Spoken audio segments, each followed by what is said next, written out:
Ya, saudara, timbulnya polemik Undang-Undang Cipta Kerja setelah disahkan oleh DPR. Ini membuat Presiden Republik Indonesia Joko Widodo angkat bicara mengapa undang-undang ini diperlukan, yaitu untuk melakukan reformasi struktural dan transformasi ekonomi. Terkait demo anarkistis di beberapa daerah, saudara, Presiden menilai banyaknya informasi bohong yang beredar di media sosial sehingga menimbulkan disinformasi atas substansi Undang-Undang Cipta Kerja.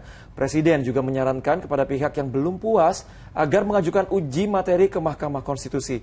Dan berikut saudara keterangan Presiden di Istana Kepresidenan Bogor, Jawa Barat pada Jumat petang. Bapak Ibu, saudara-saudara sebangsa setanah air, pagi tadi saya telah memimpin rapat terbatas secara virtual tentang Undang-Undang Cipta Kerja bersama jajaran pemerintah dan para gubernur. Dalam undang-undang tersebut terdapat 11 klaster yang secara umum bertujuan untuk melakukan reformasi struktural dan mempercepat transformasi ekonomi. Dalam rapat terbatas tersebut, saya tegaskan mengapa kita membutuhkan Undang-Undang Cipta Kerja. Pertama, setiap tahun ada sekitar 2,9 juta penduduk usia kerja baru, anak muda yang masuk ke pasar kerja, sehingga kebutuhan atas lapangan kerja baru sangat-sangat mendesak. Apalagi di tengah pandemi, terdapat kurang lebih 6,9 juta pengangguran dan 3,5 juta pekerja terdampak pandemi COVID-19.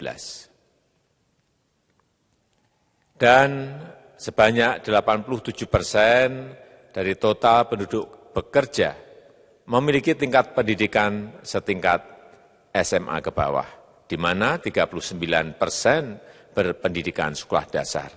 Sehingga perlu mendorong penciptaan lapangan kerja baru, khususnya di sektor padat karya.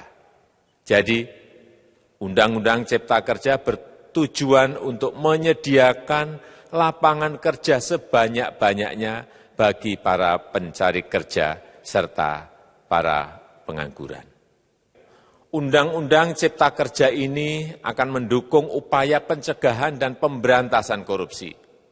Ini jelas karena dengan menyederhanakan, dengan memotong, dengan mengintegrasikan ke dalam sistem perizinan secara elektronik, maka pungutan liar, pungli, dapat dihilangkan.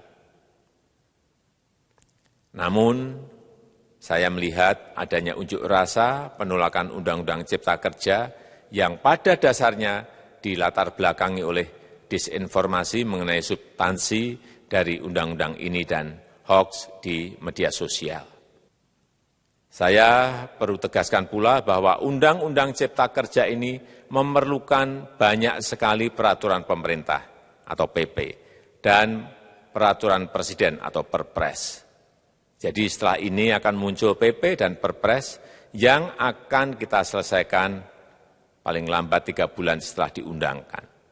Kita pemerintah membuka dan mengundang masukan-masukan dari masyarakat dan masih terbuka usulan-usulan dan masukan dari daerah-daerah.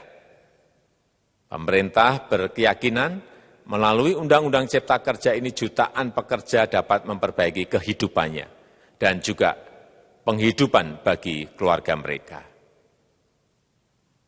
Dan kalau masih ada, jika masih ada ketidakpuasan